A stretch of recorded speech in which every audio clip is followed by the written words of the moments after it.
I'm 45, so a 34-year-old to me is a youngster, is a child. Right. But when I was 17, which is the age she had me, she was 34. I was like, oh, she knows the world. She's my mom. She's responsible. Crazy. She was still figuring shit out. out. Young, man. She was just starting to get to the part where you could, life is starting to make sense to you. But otherwise, I mean, my whole time when I was 5, 6, starting school, she was what, 22? 20 something. 22? That's nothing. Yeah. Your opinion doesn't even matter when you're 22. And she was guiding me through life 30, as best as she could. You know what I mean? But that's the good part about, always looking back and like taking things into perspective. Yeah. Like I feel like the reason why I think you do so well in Chicago, because a lot of people think we're just like some boneheads. But like on a like a serious level, like we grow up faster, so you have to mentally put these pieces together. Oh, otherwise you grow up hating I know some people who do grow up hating their mom and dad. Yeah. But when I got older, I said, you know what? I get it. You know what I mean? Like, I get, why they went through what they went through and how they now would I do it? Probably not. But the only reason why I'm here is because they kept pushing. You know what I mean? I can't take credit for this, but OG put me on. He said, when it comes to your parents, you idolize them, then you demonize them, then you humanize them. Yeah, that's deep. You ain't lying. Mike, you straight from the south side. Mike, I'm just so happy to be here right now. Real Rap Podcast. Ladies and gentlemen, boys, girls, children of all ages, we are back. Another episode of Real Rap Podcast. I know where I'm at this time because I just got done editing the next one of the other episodes. So this is episode 61. I have 95 Savant here on the pod. If you say hi to everybody, comedian, actor, trained musician in all of these disciplines. As you already know, we've been talking for the last 4.5 hours. So catch up. We're in the middle of a conversation. You were saying, sir. So I was thinking about, when parents are coming up, and I was thinking about this when my dad passed. I was like, there's so many questions I want to ask, and I thought about it because I was like, growing up in this time coming to man, it's like, racism isn't that bad, like as it used to be. Yeah. You know what I mean? Like, so like when you're asking why your dad, why this and this and this, I'm like, you know what? Now I'm grown. I'm like, how was it becoming a man in the 60s? Sure, yeah. You know what I mean? Like where people can call you a nigga and just get away with it. You know what I mean? Like nowadays, you throwing hands if you want to. You know what I mean? You having shit like sundown country, shit like that. Like I know that's like a crazy topic to start on, but at the same time, it's like it's so in our, in our present day. That's like when you think about your parents, you like, yo, how did you do that? How did you? How did you cope with that? I think largely you kind of adapt to whatever times you're growing up in. You're gonna adapt and try and make the best life that you can out of your circumstances, whatever cards you have dealt. But what I do want to ask is, how old were you when your folks separated? That's crazy. I think I was around. So let's see, was it second grade? Wow. So they got I have 7, 8 years old, right? So you were so young that the world didn't really make sense to you, but you were old enough to remember. Right. Yeah. No, I didn't. I didn't remember the day. Like my dad was like crazy, like you know what I mean. But like I said, I understood now like why he was. You know what I mean? What was going on. But at the same time, it was like I remember the day where like we all packed all our shit and like. We sent my older brother into the room with my dad to get him riled up and shit like that. So while we was all moving our shit, you know what I mean? Like, it was that calculated. So literally when we left, like, they threw, at that time, I was like shorty, so they threw us in the van and shit like that. And I remember not knowing why. I'm like, shit, he never do nothing to me. You know what I mean? It's like, like I'm a twin. I have a twin sister. So it's like, he always loved us, you know what I mean? Because like we wasn't there from the years before when shit was happening to them as a family. When we got around, me and my sister, it was more like things was more even kill for us. Like, so there wasn't a build up that you would notice. Not to get in your family business, only share what you're comfortable with.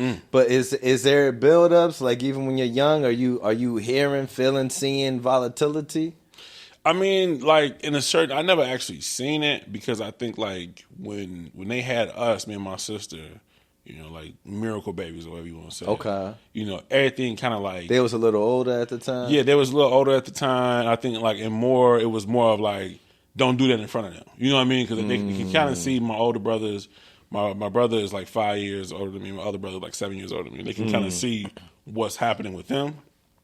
And with us, whenever we come in the room, like if they were arguing, they'll stop. You know, when and my sister. Okay. You know, like, but as far as like them hitting each other, hell no, I ain't never seen that.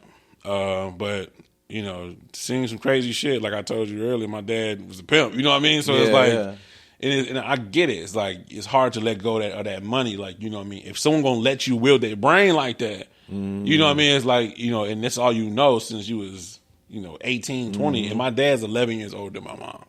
Oh wow. Okay. So you know what I mean? So you see what I'm saying? Right. So like until she got smart enough like to move on with her life after all the abuse and shit like that. So for us though, I never got a chance to see it, and that for a while created like a little divide between me and my older brothers. Because they're like, y'all don't know. Because you're saying one day from our earlier conversation that he had taken you across town. Yeah. And to a whole new family. Whole new family. And didn't really explain nothing on the ride. You just popped out and met your half-brothers, half-sisters. Went to sleep, woke up at this semi-decent house, playground in the back, I guess he built or something like that. I'm like, I didn't even know you was a handyman like that. You know what I mean? Like, wow. And the people burning up, oh, Dad, this and this. I'm like, oh shit, you know what I mean? But as a child, I'm like, oh, it's a playground. You know, I get free Pop-Tarts, all this shit. I get, you know what I'm saying? And then like now, he didn't really hip you to what's happening. You just there, stay in your spot, shut your mouth, go play with them, and don't tell your mom when you get back. That's literally how that went. And I think about that. You told your mom in the first 24 hours, huh? Hell no. My dad was scary. And like, see, what's crazy is that I'm not that tall. I mean, I'm an average height man, but at the same time, it's like my dad was 6'4". Like, that's an authority height. Yeah, my pop's 6'3" with football shoulders. So to this day, you know what I mean. His knees ain't what they used to be, but I still ain't finna try him. I ain't finna try him. Stuff like that. So. Automatically off rip, it was just like, all right, he said don't do it, so I ain't gonna do it. Yeah. But I always thought about that. I'm like, dang, that was a whole other family. And at the same time, also now thinking I'm like, I'm kind of blessed in the same way, like half glass full kind of shit. Sure. It's like, oh. How are you processing this though at that young age, or even from then till now? You show up, boom, a whole new. You play them video games where that part of the map is all gray, and then you go there, and then like everything goes. You ain't lying. And now you in a new spot. And you're like, all right, now I got to start chopping trees and finding fish. Seriously, and we stayed there for almost like a day or so, maybe. And then like I had to learn how to, play around with them kids. It was there. They had a whole playground in the back. Like, now you saying that, I'm like, oh shit, I got in trouble for not, closing the gate. Like I was supposed to know. Like, you know what I mean? Like little shit like that was like, yo, but processing it, shit, you really don't until. Because how old are you at the time? So at that time, I probably was like 6. Maybe like 5, 6. Right. So like, nothing makes sense. Nothing makes sense. It's you just over there. Okay, these are the new rules. Right. All right. I'll figure it out. Right. And I can't even tell you the conversation that my dad and my mom had before I left to go with him. All I remember was just being inside of 62 Colors, I believe, or whatever it was. That's a clean ass car. It was. My dad was a pimp. I'm keep trying to tell you. That's a clean ass and my dad was like that, though. He was like that. So at the same time, though, that's all I remember. It was just driving for what felt like, probably wasn't that long, but what felt like was hours. You know what I mean? Driving out and then waking up into like this like suburb, cul-de-sac kind of house. I'm just like, oh shit, what is? And then he, gave me the little rules, so I went inside and. At the same time, it's like from pimping standpoint, I'm like, you trust me? You know what I mean? It's like, comedians, we always make shit funny. Yeah. I'm like, you trust me enough to keep the pimping strong? Okay, cool. You know what I mean? Like, all right, bet. At the same time, I'm like, all right, don't fuck it up because, ain't no telling what I'm at there, man, I can eat whenever I want to eat. stay up to how You better than me. I was a whole snitch when I was 6 years old. My mom one time, I came home and she was like, "Hey, look what I got your pop for his birthday." It was a remote control car, and she hid it in my closet in my room in the back. Like, look, hey, that's nice, right? I was like, yeah, that's cool. The moment my pop came home, I was like, Dad, pop, hey, look at this. Whoop. Yeah, hell no. That was my mom wore my ass out. That's my sister though. My sister is always like that. I'm talking about, and I love my twin sister. I love my twin sister to death, but her ass be snitching, yeah. bro. I'm talking about, and always been like, you know what I mean? Always been a snitching type of person, but she can't handle that. Like, she couldn't handle the pressure of knowing all that shit. Yeah. Man, this one time she snitched on us. We was going on trick and treat. We weren't supposed to. We was in, I think like 7th or 8th grade, and we finally moved to this really nice in the house, whatever, like far out, and like I think Blue Island, whatever. But like my mom was a Christian, right? Yeah. I'm a Christian, but like she's like holy roller, holy, you know, and like, you know, hallelujah night, so Halloween night, you know, Wednesday like, Bible study, Thursday choir study, Friday, Saturday, Sunday, all the way through nursing home, all that good shit. Yeah, you know, it's crazy, but she told us don't go out, you know, and we were like, man, we ain't finna miss another Halloween. All this candy we eat around all these white folks, and I know they giving full size Snickers. You know, they ain't giving the fun size joints. They giving full size. You see what I'm saying? So we like, all right, we gonna go.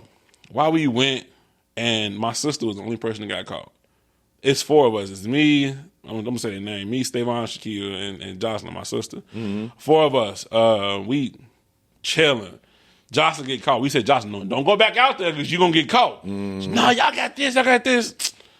She come back. My mama pulled right into the driveway. She coming out with the bag in her hand. So we sitting here, you know, kind of similar like this, and she just laying into my sister like, God, on her ass. And then, you know, she was looking at us like, well, we was like, well, what? Yeah, what you talking about? You want from us? And she was like, she couldn't take it. She said, no, they got candy. It's behind the bed. I said, you evil bitch. You gonna do this to me? I'm gonna share with you. I'm stealing candy from all you bitch. I'm like, what is wrong with you? No, but my sister's always been like that. Like, but she means well, but at the same time, you know, because like she was just like, I think my mom was like hyping it up on us. Like, like, look at them, the good, you know, Samaritans, these folks, this. And would y'all ever do that? No, ma'am. No, we wouldn't. Right. And she's like, okay, no, fuck that. I want to get back to that, but that you mentioned it, that we're talking about snitching, tattletaling, ratting, dropping dimes. Right now, the big to-do in hip-hop culture is your boy Thugger. I found Thugger, Gunna, I kind of figured that though. But what? So there's a staple. So I have a theory, not even a theory, and I'm not trying to put out house business or anything, but to me, so you hear, of course, you hear people. We say we're black, right? And white folks say they're white, but in my mind's eye, because when you say black, in my life, I don't even hear it as much anymore. But in my life, I've heard like some people refer like, but he's black, but he's not black, and what that means. Or like if you ever watched The Fresh Prince, right? We're all hip to know that Fresh Prince is black and Carlton Banks is something else, right? Yeah. So in my mind, when I hear you know black, what that means to me is hip hop culture. Yeah. You follow those rules, laws, regulations. Yeah. That's what, you know, they used to have a hood tape back in the day called The Show that just followed a bunch of hip hop heads, and I think it was the RZA that was like, yo, hip hop's a way of life. It's how you eat, sleep, walk, shit, fart. You know, that's just hip hop. It was. And I'm you know, I'm a hip hop kid. That's the era I grew up in. Right. And there's other cultures that follow these rules as well. But when it comes down to snitching, that's supposed to be a no-no, right? Now, the rules and regulations these days, and this isn't my generation to follow the rules of, so bless their heart, but the rules and regulations these days are little gray lines, but not if you Thugger. And especially not if you just went on a campaign of I ain't snitch, never will. See, Yo, that's I the don't problem. eat the cheese. Right. Woo woo. That's That the guy problem. right there, he bogus. Right. Da, da, da, da. And now Yeah. all of a sudden, Yeah. your card's getting pulled, and Yeah. people got tapes on you. Yeah. And I'm listening, and it don't sound AI. You have yet to Your say ass is that's on an fire. AI voice, bro. No. That ain't even me. No, that's him. You trying to explain like, nah, what had happened was No, what I hell meant when no. I said no.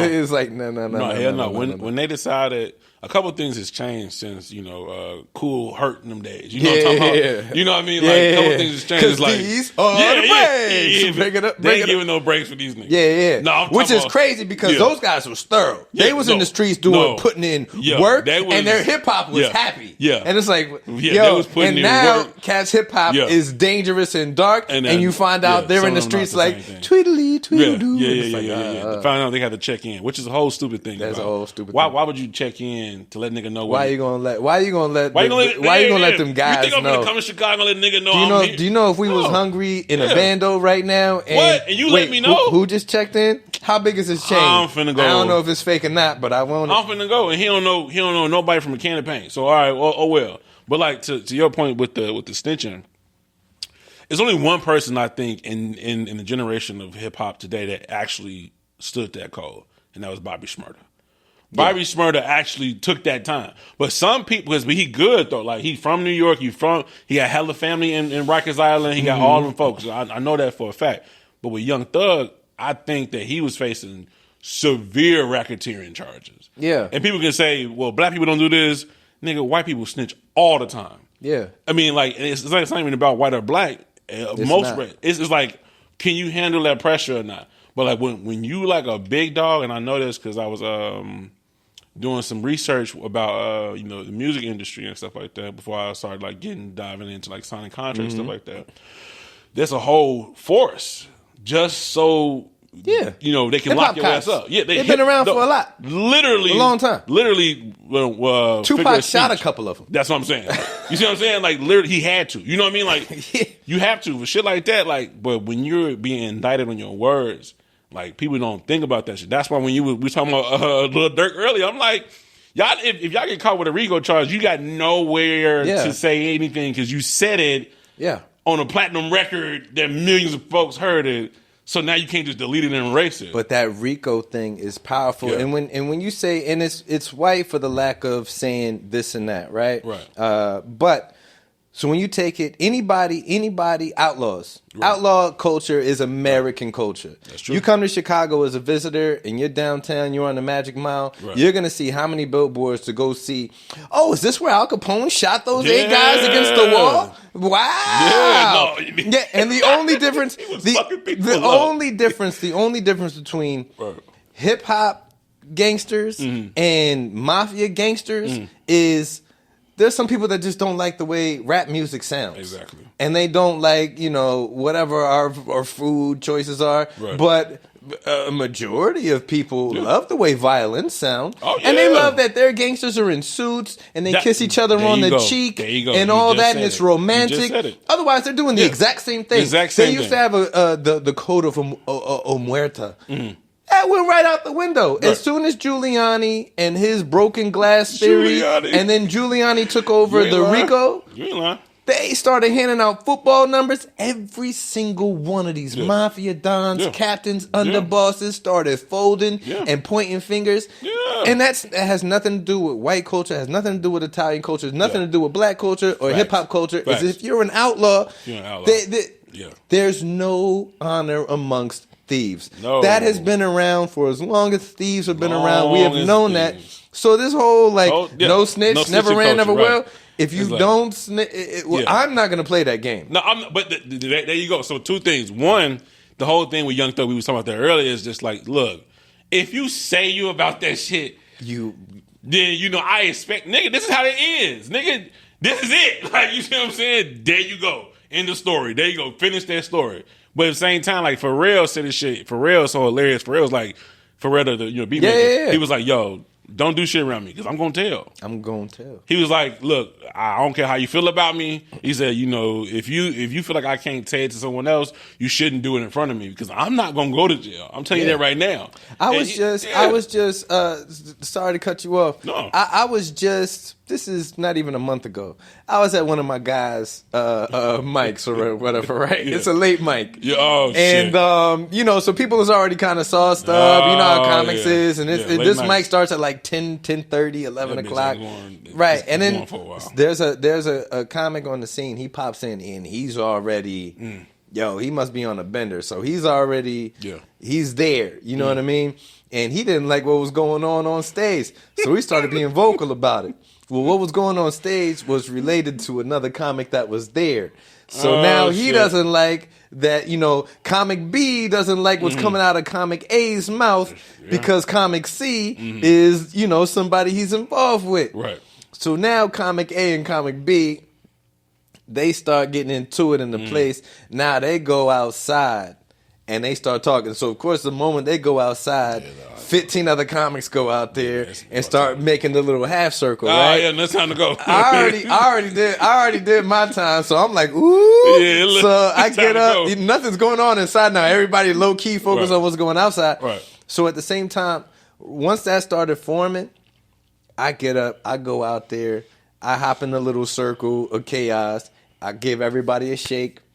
I asked Comic B, hey, you good, bro? You sure? You got this under? And Comic B, he's there to try and, protect the honor of Comic C. Right. But at the same time, he's on some, yeah, man, everything. I was like, you there too. Yeah. All right, you know what? Yeah. There's nothing that can happen out of this that I haven't already seen. Right. And I don't need to see it again. So shook everybody up. Good you night. Sure? Yeah, all right. I'm gone. God, hey, what else did you say? Yeah. God bless you. Good night. God bless you. Good night. And I left. Yeah. And then sure enough, come to find out the next day, some stuff popped off. Nothing serious, but some stuff popped off. But at the same time, it's like, I'm going to go out of my way to not be around anything that is snitch worthy. Right. That's what Monique said. She said, I put myself in whole situations. She said, I'm not a hoe. Yeah. I put myself in whole situations. Same shit. It's like, if you looking for that, it's going to find you, especially here in Chicago. Yeah. Like, anywhere, but especially here in Chicago. Yeah. If you're looking for that smoke is going to find you. You stand outside for long enough. And when you talk to, I used to know this cat back when I was too dumb to really catch on. He had caught the pow pow a few times. And he would talk about it. Man, I've been woo woo woo plenty of times, numerous times. He's one of those jailhouse educated dudes. So my God, he puts too many syllables in the wrong words. Like, bro, I've been caught numerable amounts of times, brothers. Wait, what? Sophisticated. What? And he just starts showing you his war wounds. Shit. And at the time, and he's telling you, yeah, I used to ride white boys, but the whole time it's a BB gun. I'm like, and at the time, he's hilarious. Right. But now I'm older, I know better. Yeah. Like, don't be around that cat. Yeah, no. Ain't no reason. Yeah. He gonna get some powder courage and go out and do something dumb. And if you around him, you under his representation. Man. No, and that's crazy you say that because that's actually what's going on now. It's called crash out culture. Like, these young niggas, these YNs are so crazy. Brother. Like they on a like a historic, run right now. They don't give a fuck, But at the same time, and they don't have. Especially here in Chicago, I don't know how well, you said you acclimated to that. But though, like, there's not many OGs out there, if at all. Plus, you're not going to get the respect as an OG. See what I'm saying? If you come in trying to force a message of, exactly, you gotta. Yeah, there's too many factors at play. Yeah, no, it's so much going on, which is why two things. One is why like people don't. You might see me do a show. I might have a comedy special here. I might, do a music, set this way. But I'm not hanging around afterwards. Like, I like that, there's some mystique to me. You know what I mean? Like, okay, 95 Savant here, by the time you get there, I'm damn near gone. You know what I mean? Because I don't like to be hanging around because literally niggas are getting badges for putting people on shirts and shit like that. or saying, yo, yeah, you remember that nigga Savant? I knocked that nigga out. I'm not gonna give you that chance. You know what I'm saying? Like, not saying I'm scared of you, but I'm more afraid of losing what I got. You know what I mean? Because I know where I'm gonna take it. You know what I mean? I know where I'm gonna take it and where my family gonna take it. So I'm just like, look, let me just get out the situation.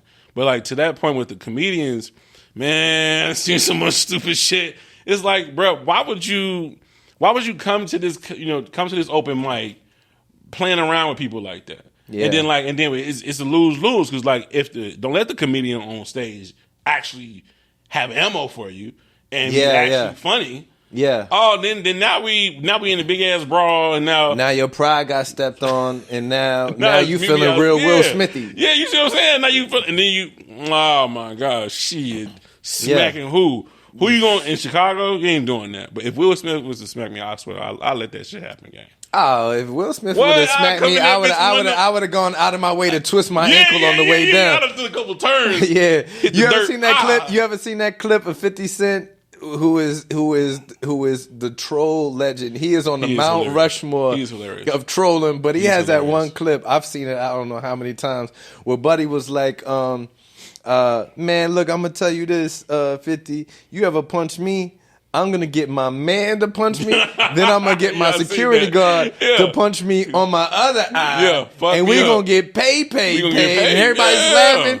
And the whole time 50 got that smile that you know has evil in it, and he goes, to tell you what, it ain't gonna matter, because he was like the amount of money that I'm gonna pay the lawyers, I'm gonna get that to the guys, and they gonna shoot your shit up double time. Do you real dirty, and that's that New York shit.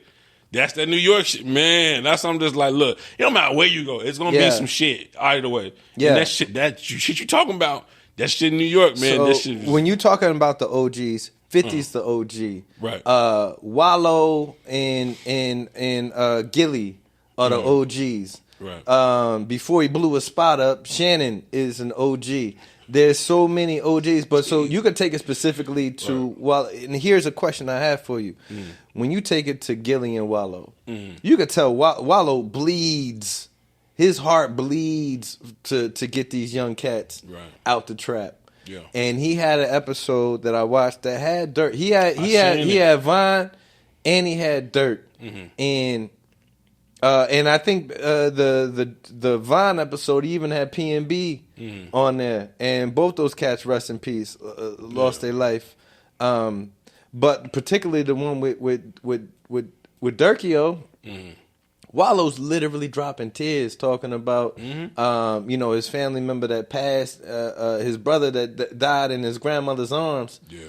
And he's literally dropping tears, and he's like, "Yo, I forgave the man that killed my brother, and as soon as I did that, my life went in a different direction. Now I'm in the position that I'm in," and he's crying tears to the whole.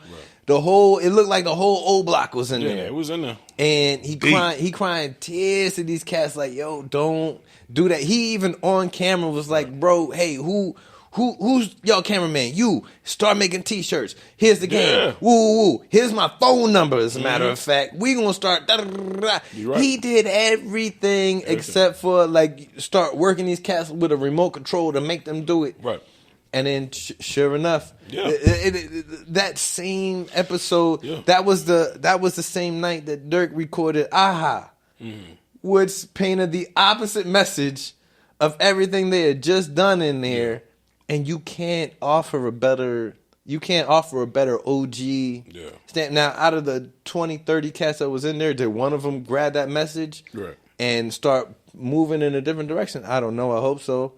But how do you reach anybody? How do you reach anybody? You know how long I was messing up, and my folks were trying to pound lessons into my head, and I'm just now starting to catch on years later in my 30s and 40s. How are you catching these cats? Man, it's a couple of things. Like I think, like one, like not to get religious, I think God got to wrestle you. Okay. Whichever way you deal with it. I'm not one of the Christians that be like, my God, I believe what I believe, and my Bible says what it says, and I believe that. But at the same time, I do understand there's other disciplines, other things that brings people closer. If you're a Hebrew Israelite, you be that. Just have some form of God in your life to wrestle you down from those stupid decisions. Two, My grandma used to say this all the time. She said, a hard head made for a soft ass. And sometimes these niggas don't know. And like, if you bring back to my conversation we just had about about jail. Some people go to jail and they think, oh, I'm bad because I went to jail. It's like, no, nigga, you got caught. You know what I mean? It's like there are plenty bad niggas out here who would just do away with your ass and get away with it.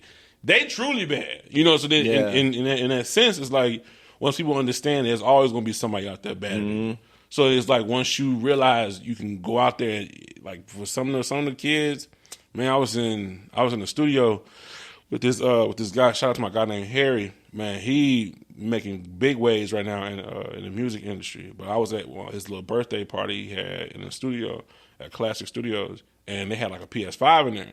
Now we know when you play the game, if there's a game like a fighting game, we gonna play it. But you also know that niggas get hot when they start losing. Yeah. Don't let you go on the street. Nah. Boy, I whooped. It's like 15 people, and I whooped everybody ass in UFC fight. And let alone if you got a slick mouth. Come on, you know me. You know I'm a comedian. You cannot. Yeah. Being playing one hand and shit. So I'm already peeping. I'm like, oh, okay. I'm looking around. I'm like, oh, okay. And this nigga, he started to cry. I said, "Oh shit, let me watch out for this." Those are angry tears. Those are angry tears. You know what I'm those talking about. are pop the trunk tears. Yeah. Hey. Nah, man. You know what I'm gonna do? I'm gonna go to the car. No. I'm gonna grab my other gun. Shoot everybody. All this shit go, bro. It's shit so funny because how my comedy is. If you ever seen it, it's really. I'm really just like anybody else, any other greats. I'm telling stories from my life. Yeah. Literally, this nigga was like, "No, fuck that. Fight me outside." I said, "I'm not finna fight you, gang." I said, "We can fight." He was like, "No. You know what? What you gonna do if I Swiss cheese your ass?" I was like, "The fuck is?" Yeah, I'm like, what you talk about? And then I'm like, I make a joke out of it in my comedy. I'm like, what do you mean Swiss cheese? I'm lactose type of shit, right? You know what I mean? Yeah. But then I was like, I don't understand that. What are you saying to me? I'm more of a pepper jack. Right, you know what I mean? You know what I mean? And I was like, what are you, to his homie, I'm like, what are you talking about? He was like, oh, he's saying he gonna shoot you so many times that your body gonna be like see-through. Yeah. I said, that's some demonic demon shit, nigga. You on some crap? I'm like, yeah. He was like, what you gonna do? I said, I'm gonna call the police. Yeah. Straight up, I said, by the time you get to your car, I'll be right there. Yeah, you better than me. I would have said, what I'm going to do? I'm going to hang up on the police because I already, I called them as soon as you started saying stuff. So, do you need my location? Right. No, like, and I always keep stuff with me to protect me, but like at the same time, you got to protect yourself too. So I'm like, look, I ain't going to let you, trick me, what they call it, is a quick little old saying, it's like trick you out your spot. People do that. People just like, they know they're not good as you. And so I'm telling you, that's why I don't be around all the time. But I'm going to still do shows, going to always post my shit. But at the same time, it's like, I don't be around too long because it's somebody who like, man, fuck him. I'm going to go fuck up my life to fuck up his life. Yeah, somebody with nothing to lose is the most dangerous person. That shit is crazy work. But like you said, how do you get to them? They got to... Either you can speak life into them, you know what I mean, and then hopefully one day it'll hit. But like most people, they don't really get shit until like like we was talking about the car crash shit, until like now you about to die or it's something like there's an impasse and you're remembering people saying shit to you, remembering certain situations. And I'm not saying give up on a generation. I'm just saying some of them need their ass whooped. Some of them, like what Rocky said, when someone punch you, got to get back up. Accountability. Yeah, that's true. My heart bleeds for anybody that doesn't have somebody in their life holding them accountable for anything. Right. Because then you don't have a lot to lose, and you end up looking for mother and or father figures in sometimes the wrong places. And certain people know how to be predators on lost souls. That's sick. But from when things go quiet in the social media age, when there's a big sensational story and then it goes away, that raises my alarm bells. So there was the season of Diddy, the 3 weeks of Diddy, and that was going away. And one of the last things I heard was it's looking like he ain't gonna be where he's at for too much longer. Right. Like he's about to pop back out on the streets. What's in the future for Diddy when he pops back out? It's crazy because like I know I'm trying to what I always do. I always have like usually two answers to everything. There's the social media answer, and there's the real answer that I think that's true. The real answer, I think that he was never going to be indicted for anything. I think that he was going through because realized that it could be as freaky as it want to be, but it's not illegal. You see what I'm saying? Like it could be. He could be playing in whatever booty hole, whatever you're doing, but is that illegal? So then that's the first thing. I always think, I'm like, okay, well, it's not illegal. Then I'm like, okay, well, what is it? Then he's trying to buy out the liquor company. He was suing his liquor company. So it's like, that's a huge market, huge business, multi-billion. You know how many people, like, literally, like, the pandemic, they had to open up bars because people are going to die. You know, so it's like, literally, that's the shit that people kill you for, having that understanding. So, like, that's that, right? You know what I mean? So I think that's what's going on. So maybe he probably made some deal, and, like, we never know. It's him and his attorney and the other people in there, and, like, this is private room, so they probably talking about shit like that. He probably like, all right, you know what, I'm gonna ease up on the suing y'all because y'all trying to fuck up my life, right? But in the social media point stand, I think he gonna do what he's always been a villain. Like, and that's what I'm saying. I said this in my comedy special. This ain't New York. It's like, people tell you exactly who they are. Like, for years, he was saying he was, bad boy. Like, his company is named Bad Boy. What the fuck you think he gonna do? You know what I mean? You think he gonna stop? No. He gonna get that chain. That chain goes... Take that. You see what I'm saying? Take that. Oh, you look good, Daddy. Let me buy you some clothes. He been talking like that for years. And look, I'm not a New Yorker, but I'm sitting there when he's like, "Yo, what up, Daddy? You look good in them shorts." I'm like, is that just some like Harlem cat? Nah, stuff? hell no. Them niggas don't like that shit either. They like, hey, yo. And that's the thing, though. They don't show you that. Niggas be like, hey, yo, pause. And that's where that pause culture come from. Yeah. Diddy made people go pause. Like, nah, pause. Like, if you really was to realize when they started pausing, Cameron and them, like, they've been... But that makes sense because they would have been around when he was around. And them like, no, pause. That's crazy work that you're doing that. Like, and don't get me wrong, love is love. But at the moment when you start to push your shit on other people, it's like, all right, you clearly are a menace. Yeah. And like, you know, I don't even take it that far. I take it as far as have a sense of humor about stuff. True. You know what I mean? And things are generally only disrespectful if you do it twice. If we're playing 21 or whatever, and you run a good play, and I give you hey, bro. This is an example. But if I do that and you go, hey, I don't know you like that. All right, cool. Now if I do it again, you have all the rights. You have all the rights. Yeah, take that. You know what I mean? But not even that. It's just if I meet you on the street and I'm like, hey, excuse me, sir. Actually, I prefer to be identified as they, them, what have you. Yeah. Don't bite my head off that first time. Right. If I come out my face the second time and I don't go, hey, excuse me, I forgot. Yeah. Or if I just come out my face the second time and I go, sir, or whatever. Yeah. Then I'm probably being disrespectful, and you have all the rights to check me. Yeah. But that very first time, give me some grace. Have a sense of humor about things. Yeah. Don't take it in stride. Please don't take yourself too serious. And that's crazy. But I wonder with the Diddy situation, because it's all about how people react to him when he's out. Because it's going to take some time for it to die down, and then he's a businessman. He cannot not be a business. It's a frog and a scorpion. He's always going to be a scorpion at the end of the day. And when you look at it from the outside, right, you have Roman Polanski, Sharon Tate's the ex-husband. You know, she got taken out by the Charles Manson family, this and that. But Roman Polanski was a tier 1 Hollywood director at the time. And he ended up doing she's way too young for you thing. But when that blew up in his face after the Sharon Tate stuff, he moved over to Italy or France or wherever he's from, and he's living his life. But in the last 3 years, he did a movie that got recognized, but I don't know if it won an Oscar. At the very least, it was like nominated for one, and I think it might have won. So even though he has that stain on his jacket, he's still Woody Allen. Woody Allen, not only did he play in the kiddie pool, it was like his stepdaughter. And he still gets talked about as, you know, one of the great of this. Elvis Presley. You know what? They just dropped a movie about Yeah. Buddy. You know what I mean? Wow. There's a so time. Time will, but Time and will also make- and also you gotta admit this. Now, a few times I stay away from black and white, but it's white people can literally separate their artist from them, from the person.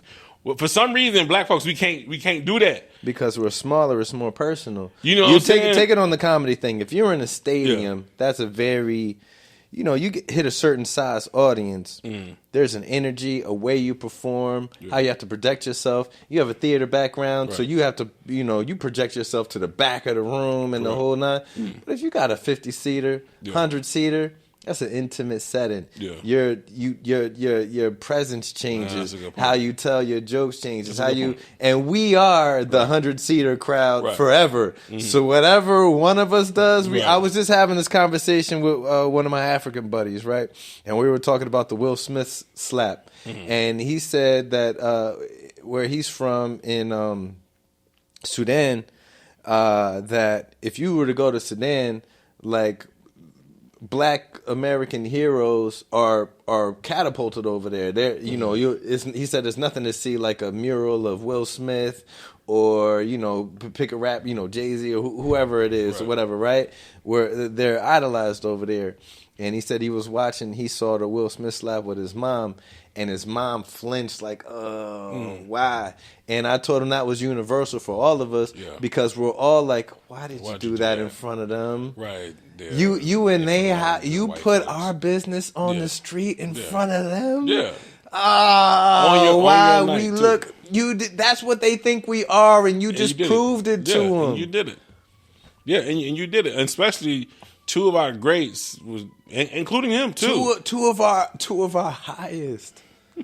Two of our highest. And then you got Denzel and all the rest of them niggas sitting in the audience. Yeah. And you screaming from the...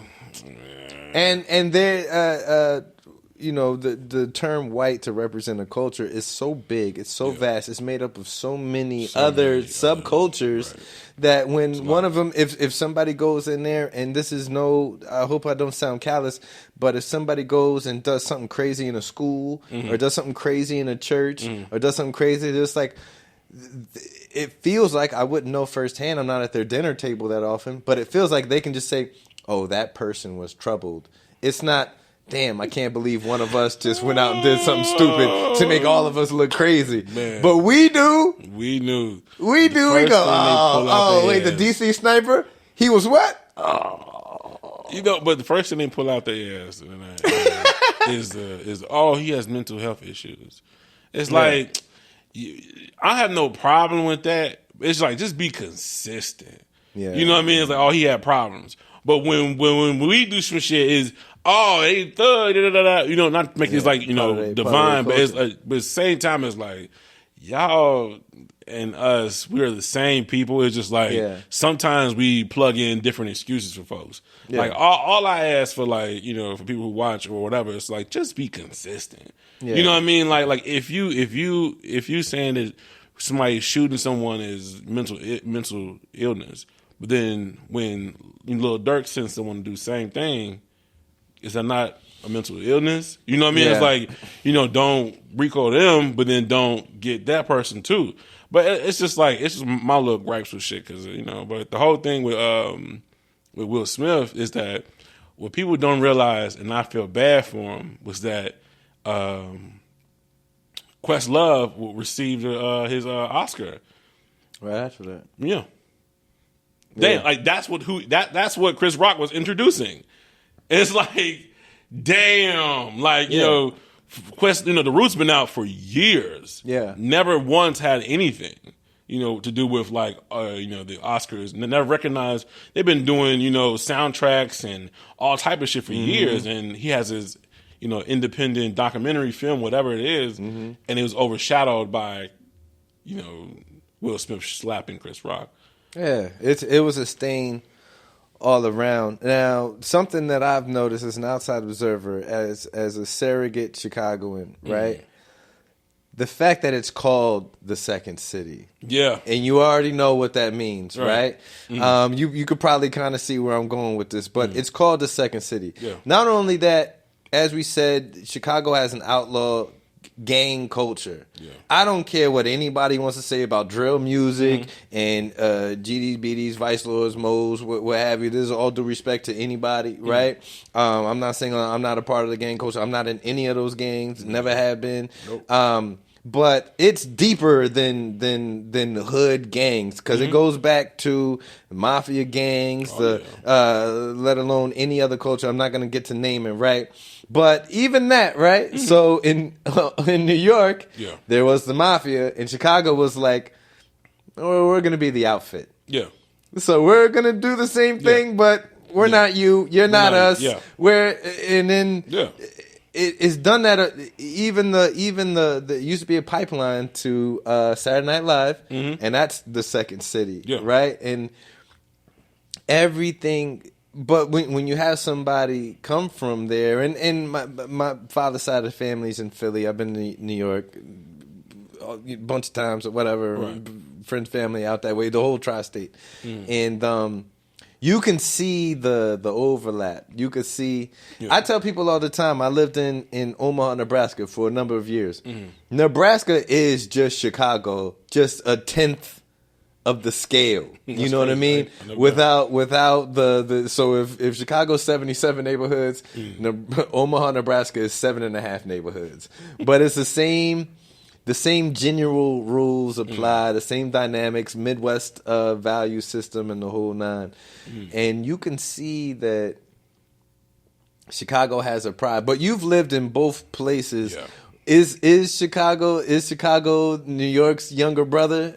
See, I like you said, I knew you was going with this, and that's why my first comedy special is called "This Ain't New York," because it's literally like it's my biased opinion, but at the same time from a different lens. It's like I feel like if you grow up anywhere, you're gonna be like, well, my home is, my mama biscuits the best biscuits. You know what I mean? And you ain't gonna tell the truth. You really, you find something. I different. like Miss Patty biscuits. Right. But like dead ass, seriously, like, and I use the word dead ass as like a. You see what I'm saying? But at the same time, it's like Chicago New York is a bigger version of Chicago. Just like how you said it's a 10% of Nebraska. It's the same thing. But it's just, I say Chicago is better only because it's cleaner. Only because it's cleaner. Like I used to go to school, to college. I used to go on a train, and a big ass rat would get on with you. You see what I'm saying? Like carrying a pizza, it's a part of they. You know what I mean? I'm sitting here like, yo, you look at that one. And everybody like, nah, this guy. It's like, nah, nigga, like that thing probably had rabies. It's not. Probably got fleas. Like, should we cover our mouth in here? Nah, hell no. Yeah, the whole time it's on the seat going, cool out, bro. Yeah, the whole time. Like, you must be new here, right? Exactly. So for that reason alone, because I just hate too much of dirty shit, which is why I don't stay on the West Side. Sorry, West Side. I hate that shit. Bullets everywhere. I'm sorry, West Side. Not the West Side pissed me off. You know what I mean? You know those big ass houses that have no gate around it except for that one gate. They having a barbecue at 3 a.m. right by that one gate. It's like, what the fuck are we doing here? Shout out Chicago and Laramie. You see what I'm saying? And then like the fences, no fences around it, just a little entryway. Yeah. It's like, yo, that shit too much. Garbage everywhere. But like usually in Chicago though, like, it's very clean. It's clean. We have more respect for each other. You bump someone, you go, oh, my bad. Oh, excuse me. Not in New York. Not in New York, nigga. If you say an apology, they're gonna look at you like, who the fuck is you talking to? Like, you trying to fight me? Like, no, I'm saying I'm sorry for bumping you. And then, man, my first week in New York, I got into like 3 fights. Just off the rip. Just off of like stuff that we don't do here. Yeah. Stepping my shoes is it's dangerous. It's dangerous in Chicago, so everybody's overly polite. Right. It's fake. It's fake polite. Yeah, it is. But it's overly polite. You good? You know what I mean? There's 5 different slang words for thank you in Chicago. Yo, gratitude. Yeah. Appreciate you. Yeah. All the time. Yeah. Hey, Miss Lady. Yeah. Whole time I just want to. But Miss Lady. You got to. Because you get fucked up. And the crazy part about it, reason why I said it, because Chicago's also small too. Like, because like you never know who. So you get into someone at a stoplight, that might bring down 20, 30 niggas on your ass, and now you can't go on this side of town because it took a couple days. But in New York, Chicago big, but your ecosystem is small. Small. you gonna see we talked about that. Anywhere, everywhere. We talked about that. And that's how the comedic scene here, much like in New York, but New York, I think was better because before the pandemic, before a lot of places in New York, like a lot of little hole in the walls, like bar and grill places got closed down during COVID. Yeah, same. But like before then, it was like you didn't need to fit into the Laugh Factory mode. You know what I mean?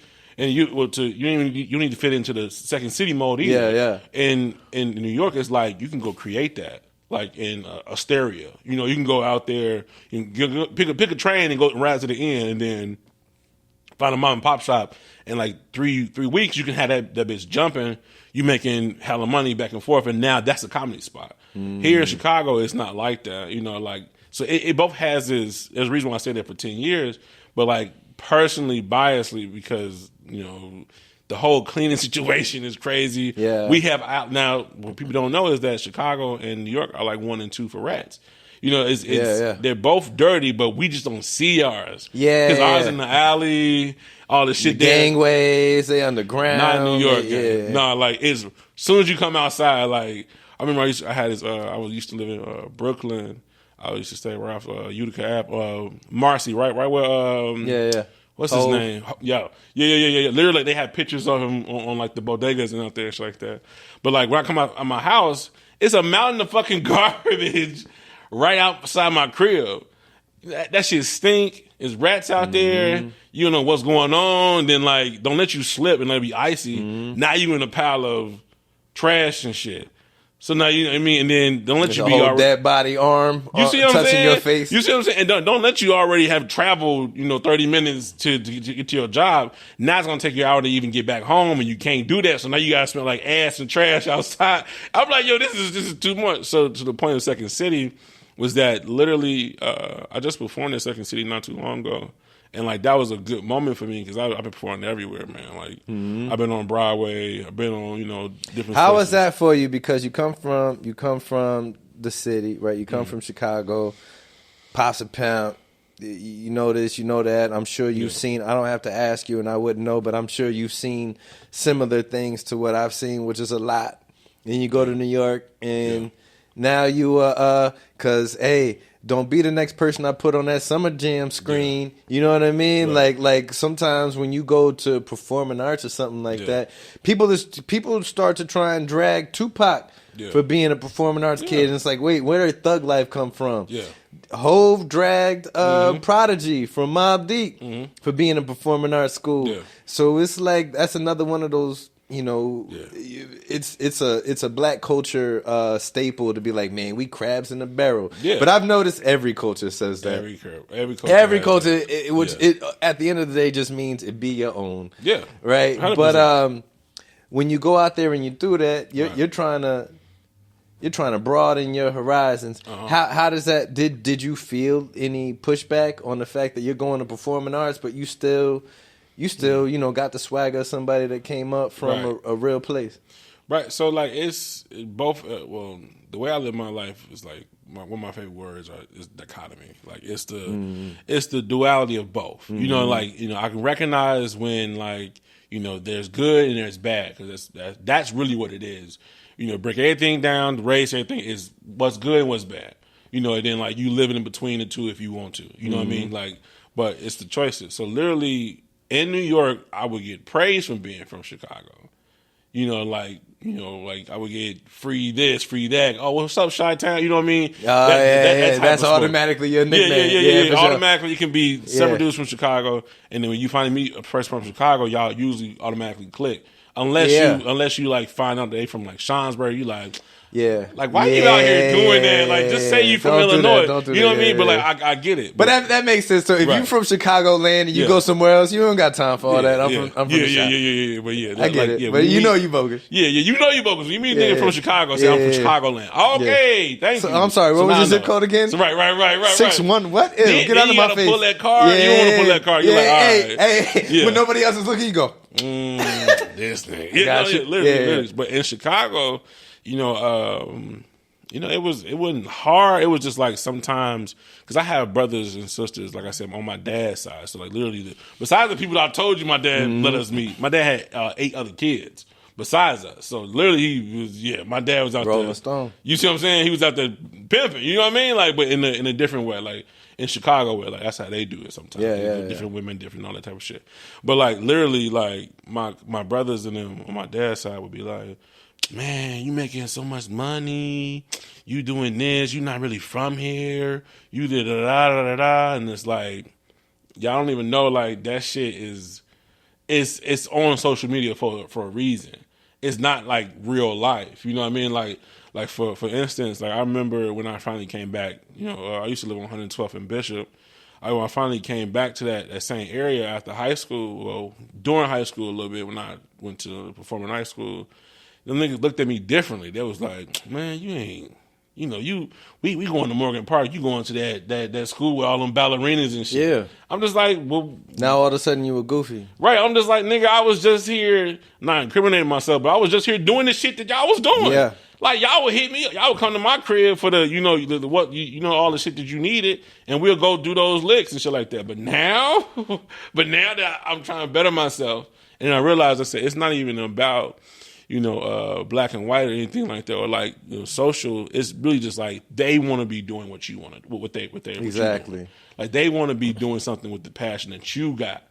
It's like, but they can't figure it out. So like, and I can't have you around when I'm still trying to figure it out, and you're figuring it out. Yeah. I can't have you be here to make my self-esteem go lower than what it already is. 100%. So there was that what was it called, White Fang or whatever? That kid that found the wolf pup, raised it up, and then eventually the wolf is like starting to rock the neighborhood, and his kid's like, I gotta let you go. So now he's like, take him to the forest, you gotta go, and the wolf's like, well, you my bros, and now you gotta throw rocks and get out of here. That's exactly what it is. You know what I mean? That's Get out, exactly I hate you. You're not from here. I hate you. Yeah, you're not from here. The whole time it's like, yo, you're made for something different. You're made to go be wild and run that kingdom, and I can't have you here because at some point in time I turned into food to you. Yeah. And one day you might figure that out. Deep.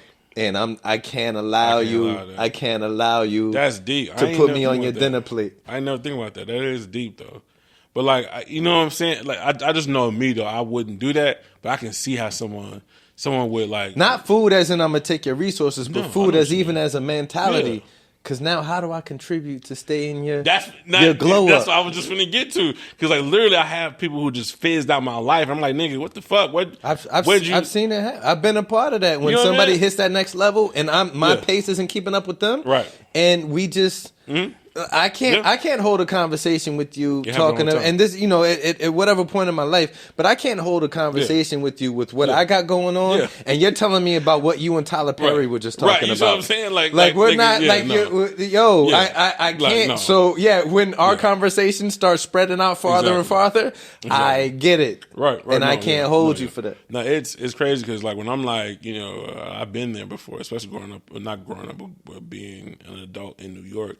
That shit can happen like this, and that's why you go to New York. So you never know who you'll bump into. So literally, like when our conversation is like, man, I just had to eat, 3 packs of ramen noodles today, and you talking about some ceviche. I'm like, they don't match. You know what I mean? It's like, but at the same time, I figure out how to stop, that from deterring us. It's like, yo, be honest, like, yo.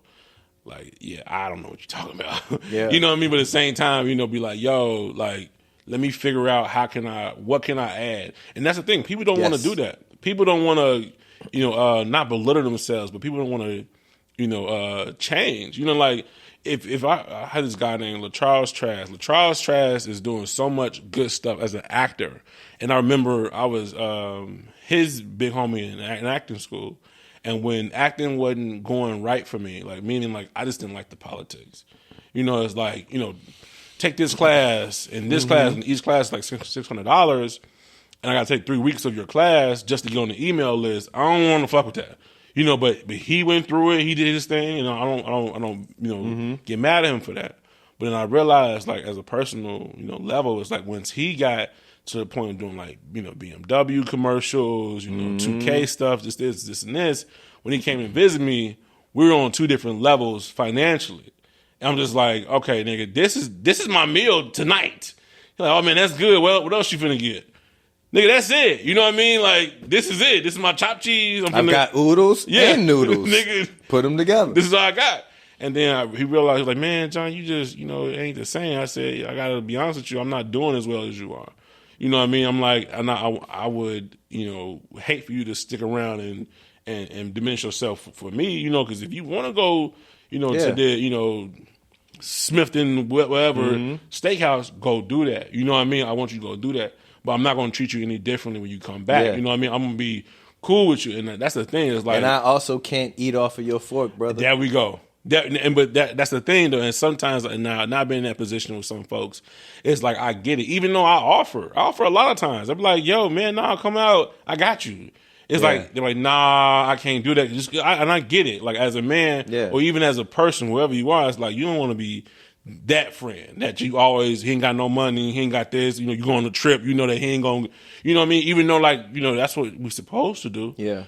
But somewhere in the line we didn't, grow up with, with that mentality of that, like, people supposed to help each other out. Lock arms, yeah. You're supposed to lock arms, but that's the thing, though. It's like, there are some people, we were talking about that earlier, who are predators, who want you just to get things from them. Whenever, like, if you ask anybody that done a show with me, like, if it's my show, or hell, sometimes if it's not my show, I usually put people in positions where they can make more money. I usually try to put connections somewhere. Like, yo, I know this person. And that's powerful. And that's something I love doing. You see what I'm saying? And that it'll come back. That's how I got Second City. You know what I mean? Like, I met this guy through another guy, and he was on my show, and I told him about this thing, and now we're here, and now I'm here at this spot, and now, like, it wasn't that many people in the audience. And he was like, yo, I got this thing in Second City. Then that's how I got to that. I'm like, oh, okay. So usually I like to sow in people's lives like that. But that's the problem. It's like on both sides, on the person that's getting left and the person that is leaving, they're not doing the middle part.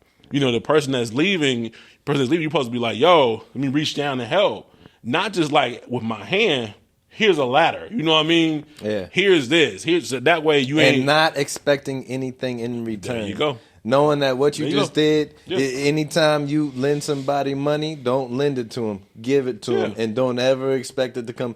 Only lend out what you're comfortable never seeing ever again, and don't expect Don't it. expect it. You know what I mean? That's how me and my twin, right? That's why I say I love her to death, but she be snitching. But, like, literally, like, at any moment, if I got it, she call me. Yeah.